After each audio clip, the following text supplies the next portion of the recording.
Welcome along to Man in the Mirror. It's Hayden Williams here, and this is the last episode in the current season.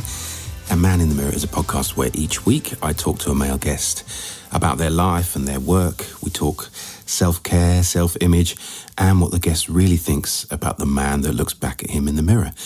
Now, this week, for final episode 8 of the current run, my guest is Thibaud Crivelli, who is the founder of Maison Crivelli, which is a niche perfume house. Now, Thibaud was born in Paris and grew up in France and then moved around. There's a real adventurous spirit to him, both with the fragrances he makes, but also the fact that he's lived all around the world, and that all comes out in his perfume. I think you might know some of the fragrances such as Papyrus Moléculaire, Iris Malikhân, Santal Volcanique, and more recently the extracts, which are more sort of concentrated and powerful. And there's fragrances such as Hibiscus Mahajad and Oud Maracujá. Not easy for me to say.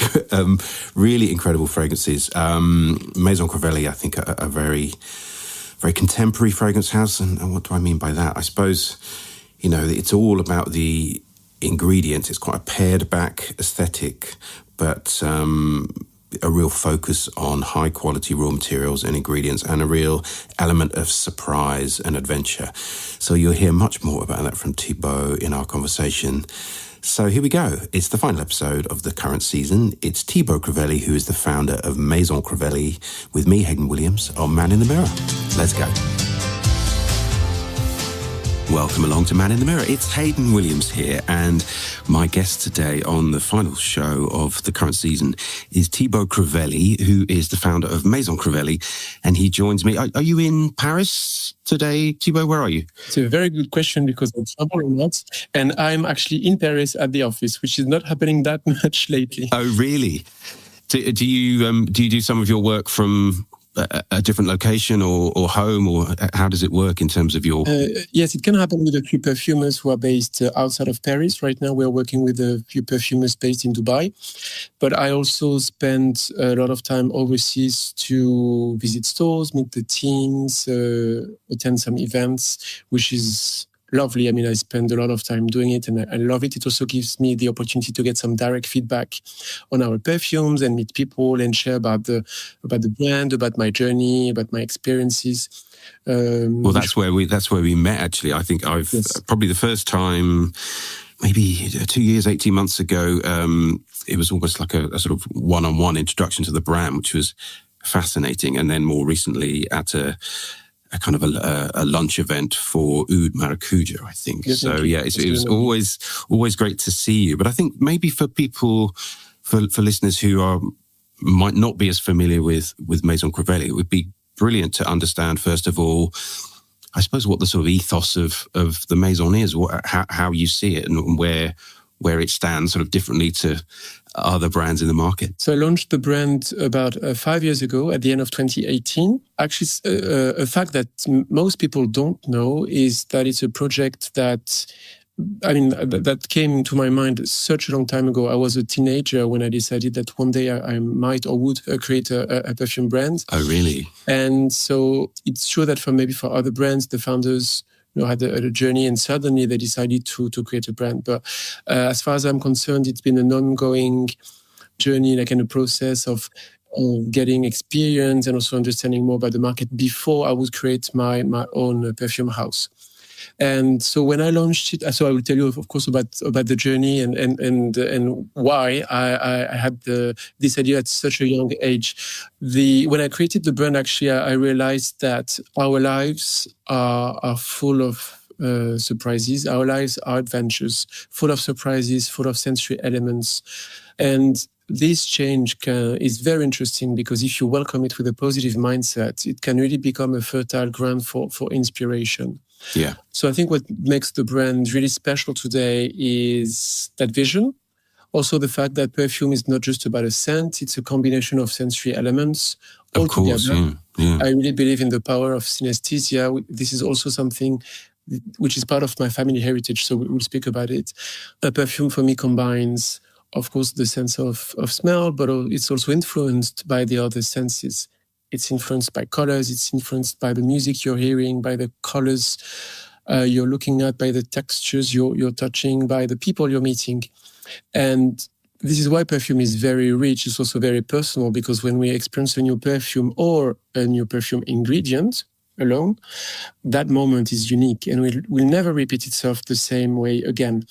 And it makes it very, very special. Yeah. That was my vision when I created the brand.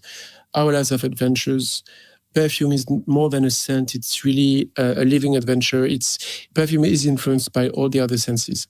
And so if we combine that, if we combine those adventures, if we combine this ultra sensorial approach to perfume, then we end up discovering it in such a unique way.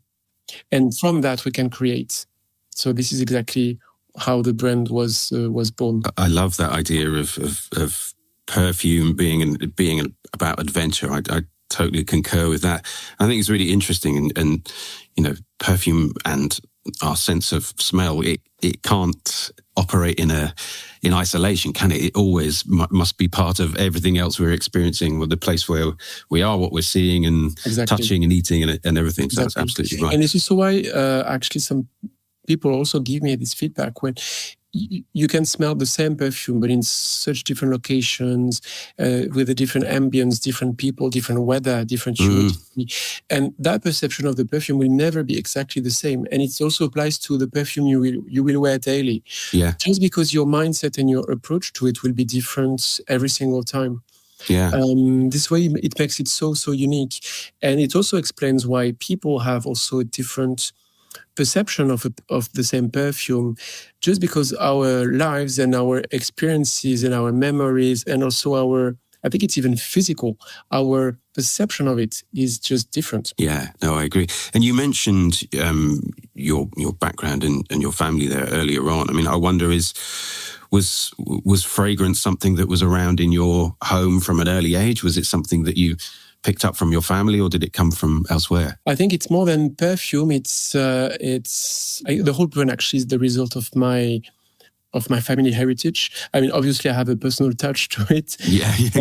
I can only say it's a tribute. I mean, I'm like, so to explain to you, my last name Crivelli. Crivelli is my last name. It's an Italian name. My family arrived from Italy to France.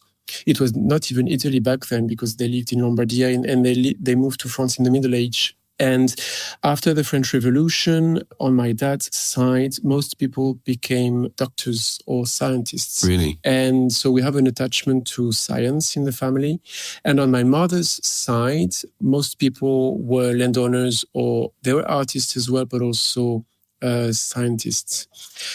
So we do have science and nature as part of the family culture. Yeah. We have an attachment to nature as well. Then, on both sides, what is quite unique is that we've had a few generations of explorers and adventurers. Oh, really? And I don't think it's something I told you when we met the first time. No, I don't think it was.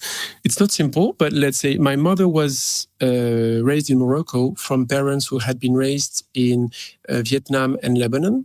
And on my dad's side, my grandfather was born in Melbourne. One of my grandfathers was born in Melbourne from parents who had also been living in the Indian Ocean. So in the course of just 2-3 generations, we've also had... So my family is French and has a strong French identity. Yeah. And the sense of belonging. But they have also been exposed to so many different cultures. Yeah, I mean, there's so many different continents you mentioned there all over the world. Exactly, and they have chosen to live in those places at a time when traveling was not easy at all. It took 2 months to travel from France to Australia by boat, and same applies to Vietnam. And so I think we have in our family that taste for adventure, that level of curiosity, also the passion for different kinds of music and languages and food and so on.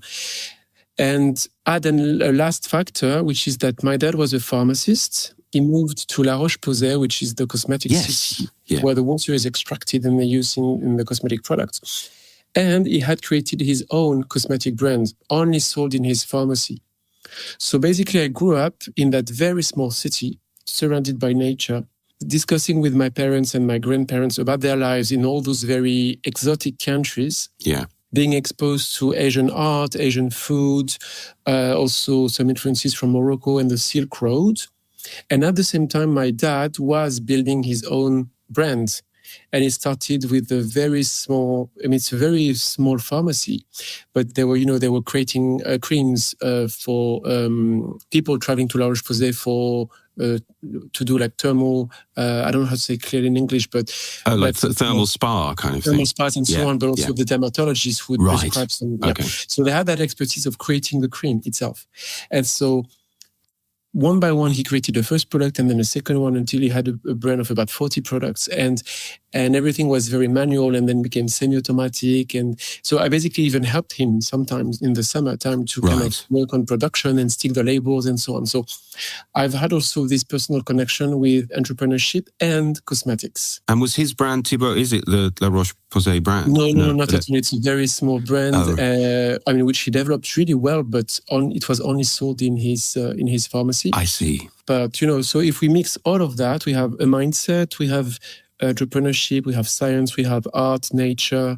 And also I think it just triggered my curiosity to be honest, to the Middle East and to Asia Pacific overall.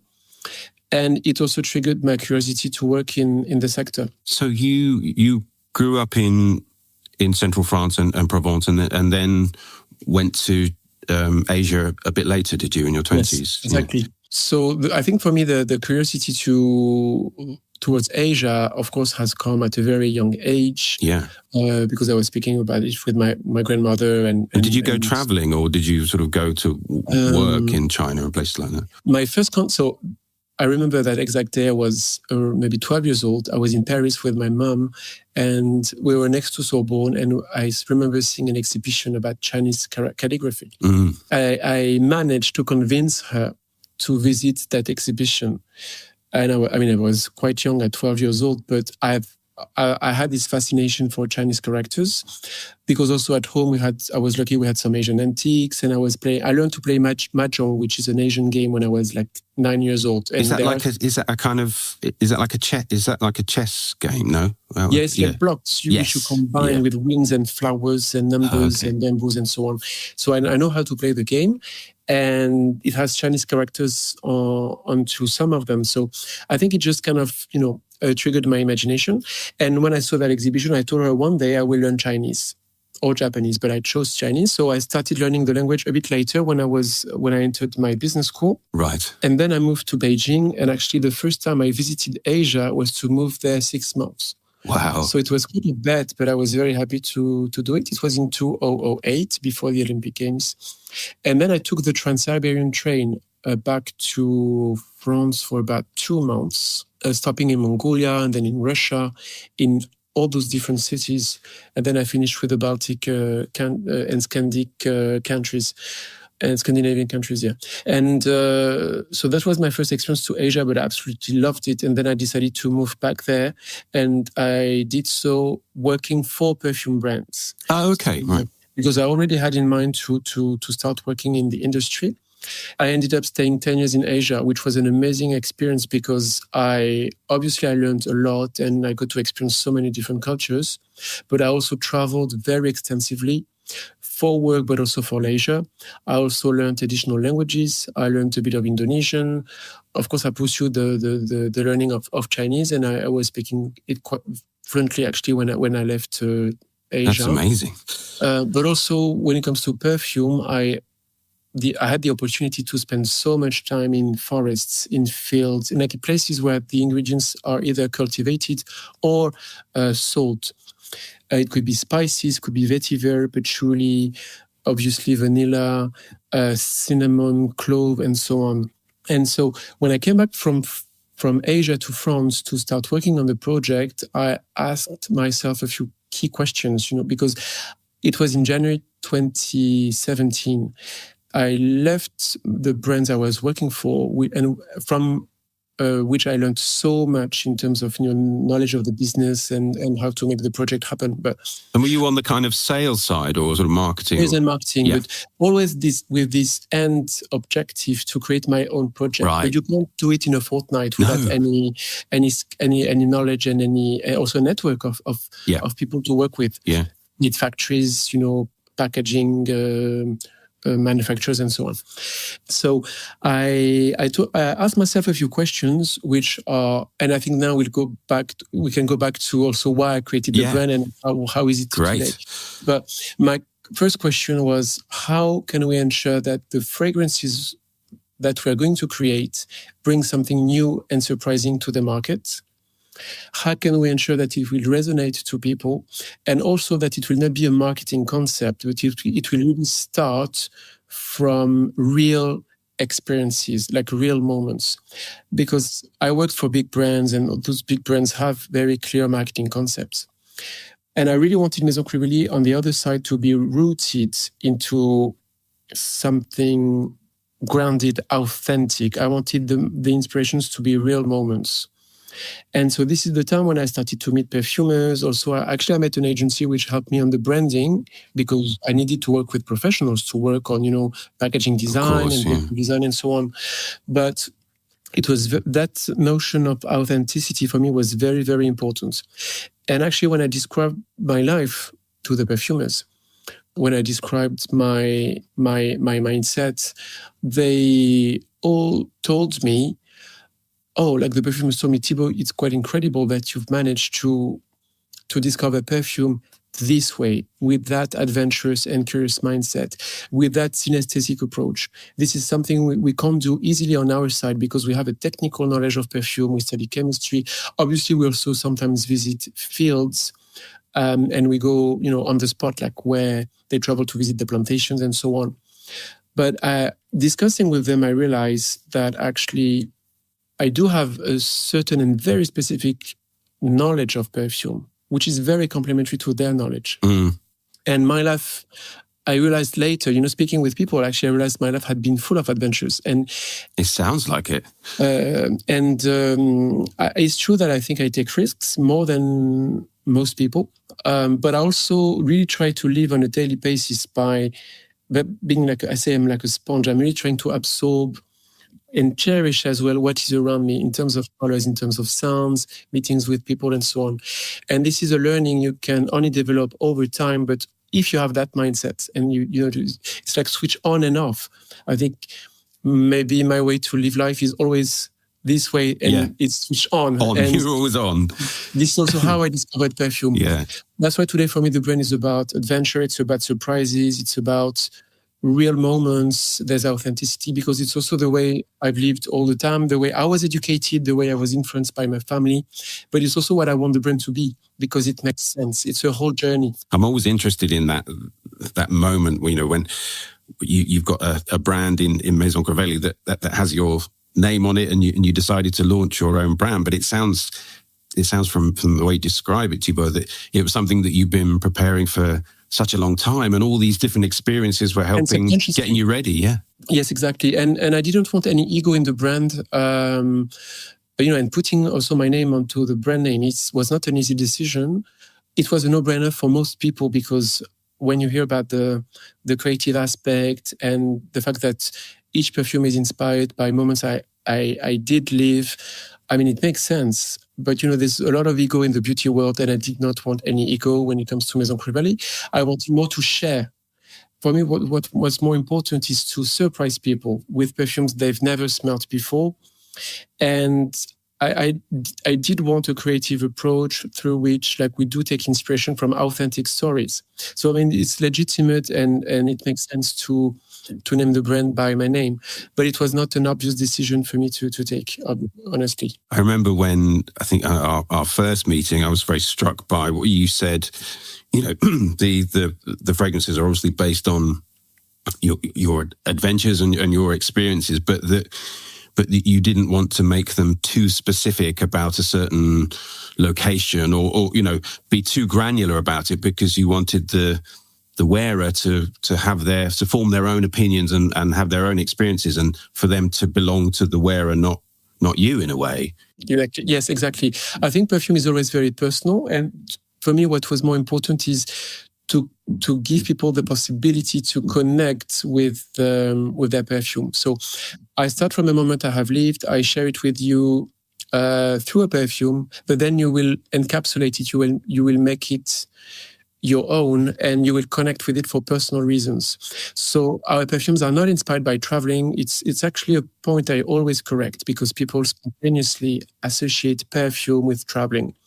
Obviously, I was physically traveling for some of the inspirations and some of the perfumes we've created, because I mean, if you think of Northern Lights or an erupting volcano, it's not they're not everywhere. They're not in my town in London.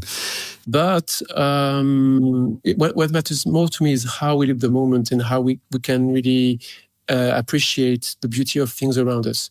So it's more the adventure that matters more than the exact location. I love that. Well, look, we're going to talk a little bit more about some of the fragrances and some of the things in the Crivelli range a little bit later. But as always in the podcast, I love to know, because I'm nosy, but also to find out about your routines and the products that you like, perhaps outside of fragrance and the Maison Crivelli world. So what kind of morning and evening routines do you have, Thibaud, in terms of products that you use? Is it an extensive one or fairly sort of limited? I think it's for a man, it's quite an extensive one. Right. For someone who's lived in Asia 10 years, where, I mean, people take so much good care of their skin. They're much more advanced, aren't they? A normal one. So what I try to do in the morning is to use vitamin C, like Serum. Yeah.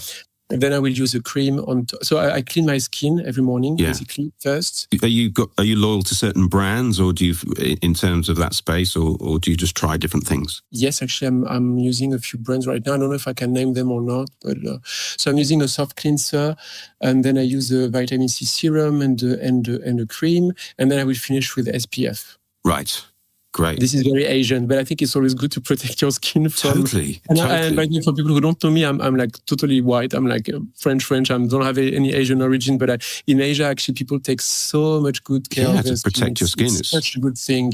And I've obviously being there 10 years has influenced me in many positive ways, hopefully positive. But so I do that in the morning, and then at night I would also cleanse again and use a night serum and a cream. And maybe twice a week I would use a mask. Got you. Okay. But I love oils actually, because it kind of... And I travel a lot and I take the plane a lot. And I also stay in hotels with aircon. So it dries your skin. I need to hydrate a lot. And also obviously I try to drink a lot of water. And also I use eardrops to hydrate my eyes because of the plane and the hotels, because the air is quite dry. And how about your hair, Thibaud? Is there certain products that you like for your hair? Do you put anything in it? Not much. No. I'm using I'm doing maybe too many shampoos. That's a problem. Somebody told me that yesterday, actually. That's too much. No. Yeah, because my hairdresser said yesterday that I should shampoo my hair a bit less than I do, because now mine's going grey. He said when it gets a bit, the grey hairs are a different consistency, so don't shampoo as much and condition more. So it's a good tip for me anyway at my age. But it's really interesting about your routines. And I suppose with fragrance, you probably have to, because you're testing and evaluating so much, you probably don't. Do you sort of road test your own ones or? Yes. Yes, I only use my perfumes today. I'm a loyal person, but I'd be surprised if you said anything else. I would not be loyal to myself, which would be. I still appreciate. I mean, I'm trying not to smell too many launches from other brands, because I always feel that it would influence somehow my creative approach. Just because if there's something I like, you're always tempted to, you will remember obviously, and it will influence you, but. So I'm still looking at launches from a few key other like competitive brands. I'm following, but not too many. And whenever I'm evaluating new projects, I would not wear a perfume. but I'm wearing perfume daily, and I'm also with Hibiscus Mahajad and the Oud Maracujá especially. I'm always carrying samples because a lot of people ask me what I'm wearing. So yeah, I bet. It's also it happens to me a lot in hotels, in the plane, in the street, and everywhere. So I do wear the perfumes because I know that people will also. It's a good way to create awareness. I know. Well, how amazing! I mean, I suppose it's the equivalent of the author seeing someone reading their book on the train or something. Yes, exactly. So yeah, people ask you what fragrance you're wearing, and you can say, well, actually, it's my own Maison Crivelli. And actually, it happened to me a lot in the UK, especially when I took the train from London to. I also visit some other cities like Birmingham and Chester, and people do ask me, because I think in the UK people are more friendly than maybe sometimes here in Paris. Do you think? Are more, yeah, in London, to be honest, I think it's the same as Paris. But sometimes when I visit other cities, when you go out, I think you're right. Inviting and asking questions, and you speak with your neighbor, and a little bit more than here, to be honest. So, which is a good thing, and obviously, if I'm wearing the perfume and people ask, I will. It must be a nice moment and a nice surprise for them. So, well, actually, it's a fragrance that's my own brand. And I also, from our previous conversations, obviously, perfume, fragrance is such a personal thing. But I wonder, in your role as brand founder, and a lot of the fragrance ideas will start from you. That piece around talking to the perfumer and sort of translating your ideas. I mean, I guess it's the art of what you do, and it's what makes the magic. But do you see any challenge in, it's your experience of a certain place or a certain moment. Have you found that you've had to develop that skill in terms of translating that for a perfumer? Yes. Or do you? I mean, yes, I had lived a lot of experiences, and the difficult part for me in the beginning was how I would discuss with the perfumers, because it was important to use the right words. Yeah, right. So I had to do training, and also it's an ongoing process. It's taking me time, and it's still an ongoing process. But also, to be honest, also for perfumers themselves, perfume is a never-ending story. It's a never-ending learning path.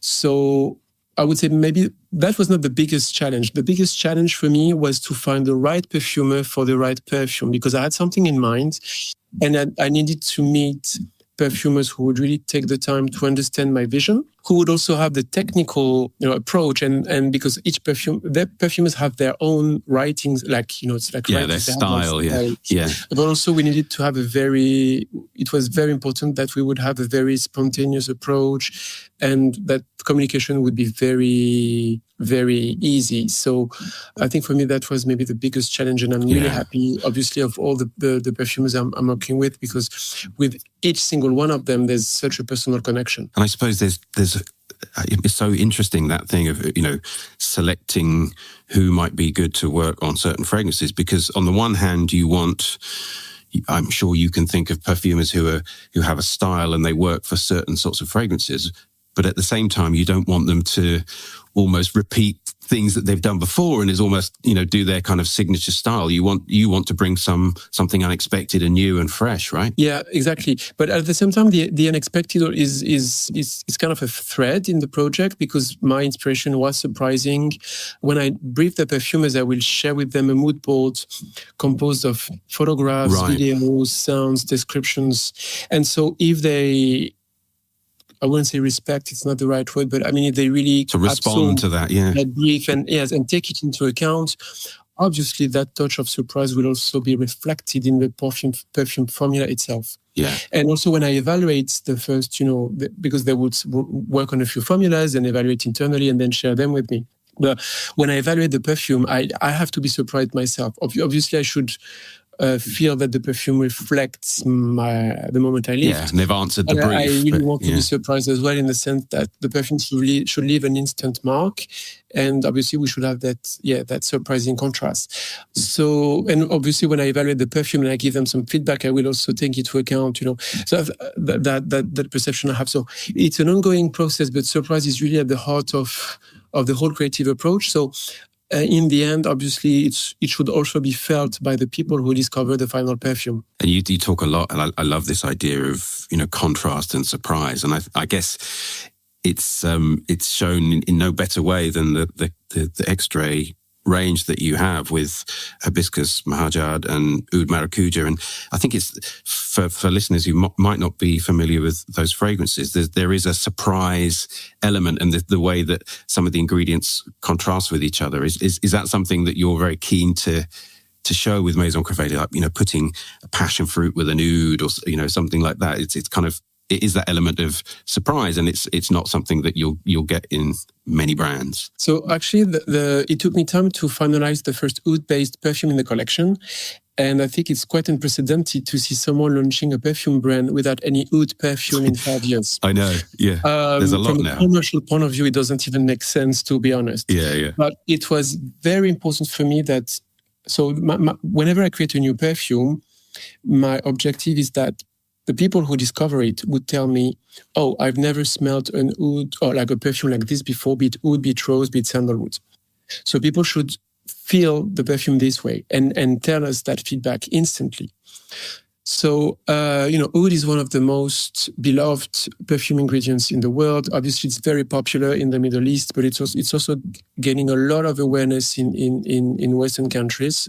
Even now, to be honest, in some Asian countries as well. And I wanted that perfume to be, obviously I've been wanting to develop an oud-based perfume for a long time, but I wanted that perfume to be both international, modern, but also surprising to oud experts and approachable for people who don't like oud. Right. Classic oud. Yeah. So what I told myself is that our first oud-based perfume should be original, so it should be exotic. And oud grows in forests, which are mostly in tropical countries. Usually it's Cambodia, Laos, India, or Indonesia. Mm-hmm. And I thought of the exotic ingredients that I actually experienced when I discovered oud forests. And the first ingredient which came to my mind was passion fruit. Right. I wanted to twist oud with a fruity note because it's a very beautiful combination. I put aside the fruit which I personally dislike or which I would not see well combined with oud, and actually then came to my mind this passion fruit, which I personally love as a fruit like to eat or even to taste in drinks or cocktails. And from a technical perspective, passion fruit is very luminous, it's juicy, it's exotic, it's tropical. It also combines well with rose, maybe a bit of vanilla, with wood, or with oud. And so we worked on the perfumer to create that unique contrast between oud and passion fruit. And Jody Fernandez at Givaudan is one of the best oud experts. He's very recognized for his capacity to create one of the best oud perfumes in the market. And it was a challenge for him, but a positive one, to work on a passion fruit oud accord. And he's created this amazing passion fruit accord. When you smell it, it makes you want to drink a cocktail. It's so juicy, it's beautiful. Very juicy, tangy, and luminous, yeah. And it really gives that modern vibe. And it's a contrast which has never been seen before in the perfume market. So I think it's been a real hit, hasn't it? It's been a real success. It's doing extremely well. And yes, it especially not only in the UK, but also in other countries. Right now on our e-shop, it's one of the best-selling perfumes as well. And do you find that this, I don't want to call it a trend, but with extrait, do you find that the customers are responding well to this idea of something that has a bit more longevity, maybe a bit lasts longer and probably a bit stronger? Yes, definitely. I think people are willing to spend more if there's a very good value for the price which is paid. Yeah. And actually, I think the brand is getting very, very well known today for the originality, the long-lastingness, the sillage, the projection of our perfumes is incredible. Yeah, that's for sure. I mean, our perfume extracts stay... And when I say that, I really invite people to try, because they will be surprised at the level of long-lastingness on clothes, which, I mean, our perfumes last... Especially, I would say the extracts last weeks on clothes. Yeah. If you spray on the hair and you shampoo your hair, you will still smell it afterward. And with Hibiscus Mahajad or the oud, we've had people commenting that they spray the perfumes that the early hours of the morning, and there would still be a projection in the evening, and people would ask in the evening what they are wearing, which is quite fabulous. It's incredible. So I think there's definitely a trend towards extracts because also people feel so much quality behind it. And I think, as you say, I mean, they're a higher price point, but you can smell the quality, can't you? And people are responding to it. So it's exactly. Great. Yeah. Oh, it's so good to hear. And it's such a fantastic range. And with Oud Maracujá being the new release this year, and there's even in the original range, there's so many fragrances that I love, like Papyrus Moleculaire and Iris Malikhân, and there's so many. In fact, I'm wearing Neroli Nasimba today, which I think it's a beautiful and very original Neroli. Yeah, that sort of leathery animalic tone to it. It's great. Exactly. Yeah, Neroli is usually in perfume. It's usually a bit green, luminous, summery, sunny and clean. And my surprising memory with Orange Blossom was a moment when I was doing a walking safari, also with a bit of danger and adrenaline. Of course. To combine that Orange Blossom essential oil, so Neroli, and also a bit of Absolute, with a deep and slightly feline leather accord, a little bit of amber as well, and we pushed freshness with a bit of tangerine. And this whole combination is very original and very long-lasting. And long-lasting, I was going to say, I think that's the difference. I mean, I love a sort of bright, zesty Neroli, but we know sometimes they can be a bit more fleeting, but not this one. It's got some real staying power. Exactly. Well, look, Thibaud, the name of the podcast is Man in the Mirror, so I always like to ask the guests about, I suppose, their idea of self-image. And I wonder, when you're getting ready in the morning and you look in the mirror, how do you feel about your appearance? Are you in your 30s, early 30s? Late 30s. I'm turning 40 in June, actually. So how do you feel? I mean, you look very... I'm still in my 30s, but let's hold on to the 30s. Not for too long. What do you think about what looks back at you in the mirror? Are you happy with the Thibaud that looks back? Yes, I mean, I'm a perfectionist, so I'm always trying to do things better, which sometimes, but sometimes it's important to sit down, and which I don't do quite a lot because I'm never in a comfortable chair. But I think I'm when I look at it, I'm 39. I'm settled. I've managed to create the project I was talking about when I was a teenager. Yeah. I'm close to my very close family members. I've been lucky to live 10 years in foreign countries. I've visited 90 countries. Wow. I've learned 8 languages. I mean, so I think I've had this very open heart and mind to a lot of cultures. Obviously, I'm still on the learning curve for so many things, and for me, it's just it's a never-ending journey. But I feel like I've accomplished something. There's a lot of additional things I would be very happy to look at, and have other projects in life as well. But I'm very happy, with that level of accomplishment, obviously. It's interesting that your take on that and your approach was about, your life and experiences and the things you've done, rather than the sort of, the superficial, shall we say, of appearance, which is just, an interesting way of an interesting. No. Honestly, it's however people take it. But I think, in terms of the actual physical, would you ever consider, for example, doing any treatment, doing any tweaks or treatments or things like that? Do you think that's for you? Oh, not really. I should maybe. I'm not fat at all, but if I could, no, you're not. If I'm not fat, no. But if I could be a bit fitter, I try to pay attention to my health. Yeah, that's important because I have a big amount of. Well, that's the main thing, isn't it? I think. Yeah, the stress is obviously very high, and a lot of travel. Travel so much, yes. So I do try to take care of my back, especially because it's never easy. So I need to be maybe a bit more. I understand now why some people, even important business people, have a very clean lifestyle, pay attention very much to their diet. I do. Yeah. So what's going inside the body? Yeah, exactly. I could pay attention to it even more. I think you need a lot of. Maybe if I look at me, I'm a Gemini on top of that. So I don't believe much in astrology, but I know Geminis are always on the go, very social, very curious, adaptable, but sometimes miss a bit of discipline. And I'm the kind of guy who I mean, I do have discipline in my job, but I'm always tempted by a lot of things. But there has to be balance, I suppose, doesn't there? It can't, Yes, it must be quite difficult to live a very sort of monastic, clean, pure life. I mean, we still need to have fun and, pleasures and sins and all that stuff.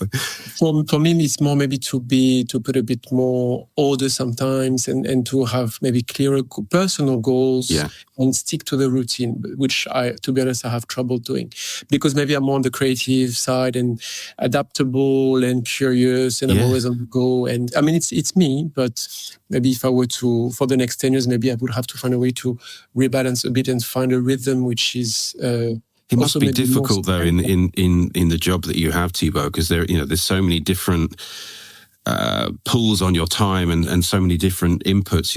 It can't. I guess it's hard to make it so kind of linear and ordered and tick box. It's not easy, right? And not to find excuses, but in November, for example, today is so I think the podcast will be next week. Yeah, mid-November. In November, I'm spending 6 days in Paris, including weekends. So it's 6 days at home. So obviously, it makes it difficult to have a very clear rhythm, especially when you're so much on the plane, or in trains. But I mean, still, when you're traveling. Yeah.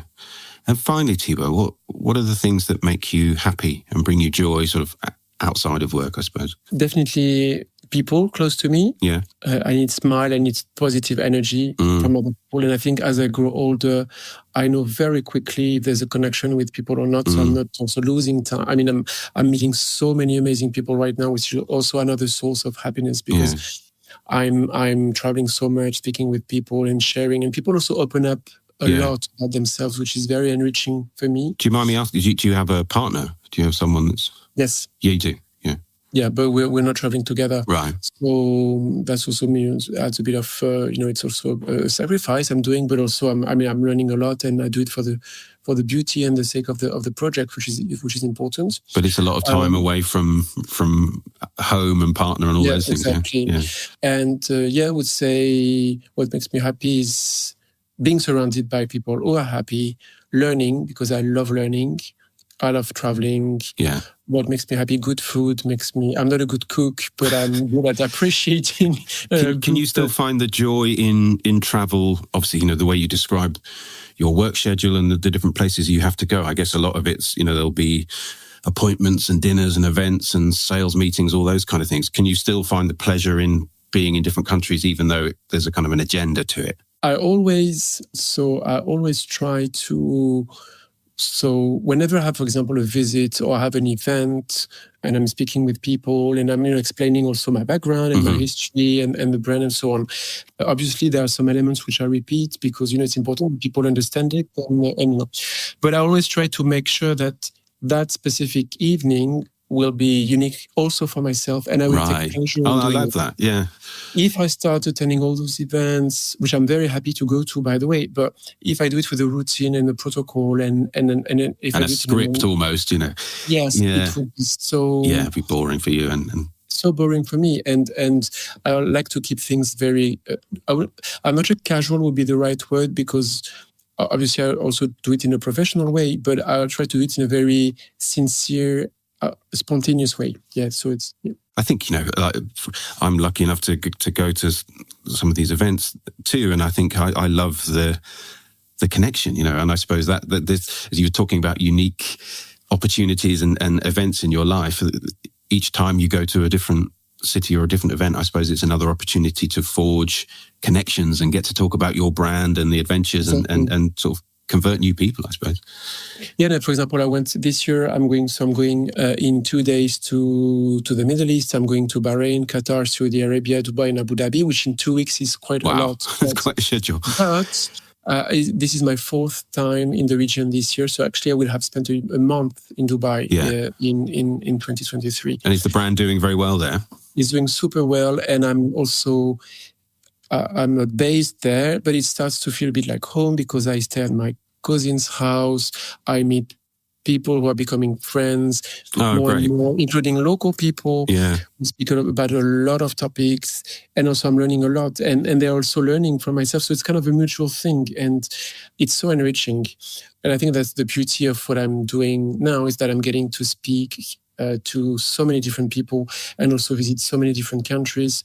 But to be honest, it's also something you can learn about cultures, even being home. Today, with the internet, you can educate yourself so much. Of course, going there physically is very rewarding, but it's also very tiring. And sometimes I always feel, you can learn a language at home. You don't need to be traveling to do it. So, I think, I don't know, it's part of it's part of my lifestyle, but I enjoy that a lot. It's a privilege, isn't it, though, I think, to it's a privilege today, definitely. Yeah, to get around the world and see people, and with such a great story to tell.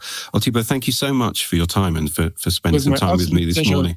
And I'm going to put some of the products we talked about, and of course, tell the listeners more about the Maison Crivelli range and where they can find it. So I appreciate it. Thank you for your time, and I'll see you again soon, I hope. To do this together, because I enjoyed meeting you so much, and so thank you. It's a pleasure to do this podcast with you in person. Yeah, thank you so much, and great to see you. You take care. You too. Bye. Bye.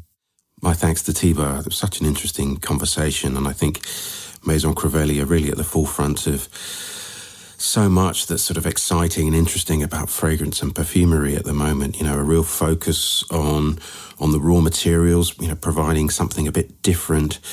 And there's definitely narrative there. There's definitely stories in what they're doing, and Thibaud provides that sense of place, but not so specifically that you can't kind of make the fragrance your own. I think it's quite a delicate balance, isn't it? Not sort of saying it's, this is all about this particular moment in my history, and then that doesn't mean anything to anybody else. So I think they straddle that balance so well. And I think Thibaud's I hope you heard in the podcast, a really, really thoughtful brand founder, and he's doing things his own way. And it's a young brand, really, only 5 years old. So he's doing incredibly well.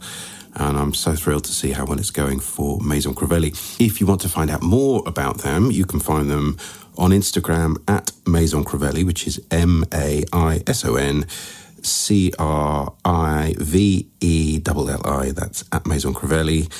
And online, it's www.maisoncrivelli.com. So my thanks to Thibaud, and my thanks to you as always for listening this whole season. And I'm going to take a short break now. I'll be back in the new year and already scheduling and planning lots of great guests for the beginning of 2024. So I'll be back in January. So I hope you can join me then. If you want to find out more in the meantime, I'm on Instagram at Man in the Mirror Pod. You can find information about previous episodes, and there's a big old catalogue now of 5 seasons. So if you've missed some along the way, please be sure and go back and have a look there, and you can find all the links to previous episodes. So in the meantime, have a great festive season. I know it's early, but enjoy Christmas, enjoy whatever you're doing over the festive season, and I look forward to your company again in the new year. Take care.